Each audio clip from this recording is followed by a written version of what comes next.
తాకట్లో ఉన్న మీ బంగారాన్ని విడిపించి ఆ రోజు ఆన్లైన్ రేటుకి కొంటాం. Sharma gold company.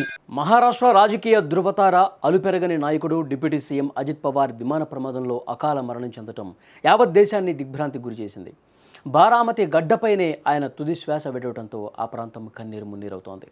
అయితే ఈ విషాదం నుంచి తేరుకోకముందే అజిత్ పవార్ స్థాపించిన ఎన్సీపీ భవిష్యత్తు ఇప్పుడు ఒక అగ్ని పరీక్షగా మారింది. పార్టీ పగ్గాలు ఎవరు చేపడతారు? పవార్ కుటుంబ వారసత్వం కొనసాగుతుందా, లేక సీనియర్ నేతలు చక్రం తిప్పుతారా అనే దాని మీద ఇప్పుడు హాట్ టాపిక్ అయింది. మహారాష్ట్ర రాజకీయాల్లో దీని మీదే చర్చ జరుగుతోంది. అజిత్ పవార్ తర్వాత పార్టీని నడిపించగల సమర్థత ఎవరికి ఉంది అనే ప్రశ్న తలెత్తినప్పుడు అందరి దృష్టి కూడా ఆయన భార్య సునేత్రా పవార్ మీదే పడుతోంది. ప్రస్తుతం రాజ్యసభ సభ్యురాలిగా బాధ్యతలు నిర్వహిస్తున్న ఆమెకు బారామతి గడ్డపై అపారమైనటువంటి పట్టుంది. క్షేత్రస్థాయిలో మహిళా సంఘాలను బలోపేతం చేసిన అనుభవం కూడా ఆమె సొంతం. అజిత్ పవార్ మరణంతో ఏర్పడిన సానుభూతి పవనాలను ఓట్లుగా మార్చుకోవాలి అంటే సునేత్రా పవార్ను అధ్యక్షురాల్ని చేయటమే మేలని పార్టీలోని ఒక వర్గం గట్టిగా నమ్ముతోంది. అజిత్ పవార్కు నీడలా ఉండి రాజకీయాలను గమనించిన ఆమె పార్టీని సంక్షోభం నుంచి గట్టెక్కించగలదని కార్యకర్తలు కూడా ఆశిస్తున్నారు. అజిత్ పవార్ వారసుడిగా ఆయన కుమారుడు పార్థ్ పవార్ పేరు కూడా చాలా బలంగా వినిపిస్తోంది. 2019 లోక్సభ ఎన్నికల్లో ఓటమి ఎదురైన తర్వాత రాజకీయాలకు కాస్త దూరంగా ఉన్నప్పటికీ ఇప్పుడు తండ్రి లేని లోటును భర్తీ చేసే బాధ్యత ఆయన మీద పడింది. ఈ యువతలో పార్థ్కు ఉన్నటువంటి క్రేజ్ పార్టీకి ఊపిరి పోస్తుందని కొందరు భావిస్తున్నారు. సీనియర్ల మధ్య ఆయన ఎంతవరకు నెగ్గుకు రాగలడు అన్న అనుమానం కూడా కొంతవరకు ఉంది. అయినప్పటికీ పవార్ కుటుంబ వారసత్వాన్ని కాపాడాలంటే పార్థ్ పవార్కు కీలక పదవి ఇవ్వటం తప్పనిసరని విశ్లేషకులు భావిస్తున్నారు. మరోవైపు పార్టీలో అత్యంత కీలకమైన నేతలు ప్రఫుల్ పటేల్, సునీల్ తట్కరే రాజకీయ వ్యూహాలు ఇప్పుడు ఆసక్తికరంగా మారాయి. ఢిల్లీ స్థాయిలో చక్రం తిప్పగలిగే ప్రఫుల్ పటేల్ పార్టీకి జాతీయ స్థాయిలో గుర్తింపు తేవడంలో కీలకం. అజిత్ పవార్ పార్టీని విడదీసినప్పుడు ఆయనకు వెన్నుదన్నుగా నిలిచిన వ్యక్తిగా ప్రఫుల్ పటేల్కు ప్రత్యేక గుర్తింపు ఉంది.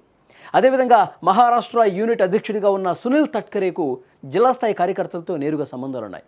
కొంకణ్ ప్రాంతంలో తిరుగులేని నాయకుడైన ఆయన అజిత్ పవార్కు అత్యంత నమ్మకస్తుడిగా ఉండేవారు.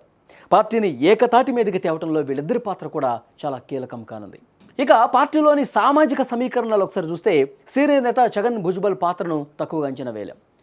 ఓబీసీ వర్గాల్లో బలమైన పట్టున్న ఆయన పార్టీని నడిపించడంలో, పార్టీని ముందుకు తీసుకెళ్లే విషయంలో మార్గదర్శకుడిగా ఉంటారా, లేక నేరుగా పగ్గాలు చేపడతారా అన్నది చూడాలి. అజిత్ పవార్కు ఆప్తమిత్రుడైన ధనుంజయ ముండే కూడా రేసులో ఉన్నారు. అయితే రాజకీయ సమీకరణాలు ఎలా ఉన్నా అజిత్ పవార్ లేని ఎన్సీపీ మనుగడ సాగించాలంటే కనుక తిరిగి శరద్ పవార్ నేతృత్వంలోని మాతృ సంస్థలో విలీనం కావటం ఒక ఉత్తమమైనటువంటి మార్గమని రాజకీయ పండితులు అభిప్రాయం వ్యక్తం చేశారు. కుటుంబం మొత్తం మళ్ళీ ఒకటి కావాలని కార్యకర్తలు కోరుకుంటే అది మహారాష్ట్ర రాజకీయాల్లో అతిపెద్ద మలుపయ్యే అవకాశం కనిపిస్తుంది. కానీ ఇప్పటి వరకు వస్తున్నటువంటి ఇన్ఫర్మేషన్ ప్రస్తుతం అంతిమ సంస్కారాలకు సంబంధించినటువంటి కార్యక్రమాలు జరుగుతున్నాయి. ఇలాంటి సందర్భంలో ఇలాంటి చర్చ అనవసరం అని చెప్పి కొంతమంది మాట్లాడుతూ ఉన్నారు. సో భవిష్యత్తు గురించి ఆలోచన చేసేవాళ్ళు కూడా కొంతమంది ఉన్నారు.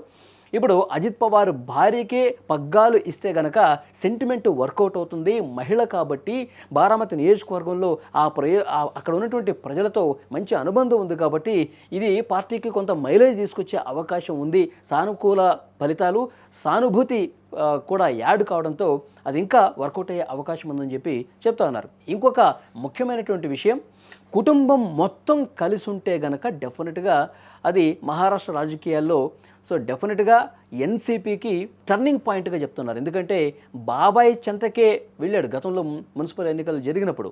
డెఫినెట్గా ఇప్పుడు మళ్ళీ ఒకటైతే గనక డెఫినెట్గా వారి ప్రత్యర్థులకు ఒక గట్టి బలమైనటువంటి సంకేతం ఇచ్చినట్టు అవుతుందని కూడా విశ్లేషకులు చెప్తున్నారు. చూద్దాం భవిష్యత్తులో భార్య పగ్గాలు చేపడతారా, లేకపోతే కొడుకు వెళ్తుందా, లేదంటే మొత్తం ఎన్సీపీ ఒక్కటవుతుందా? కాలమే సమాధానం చెప్తుంది.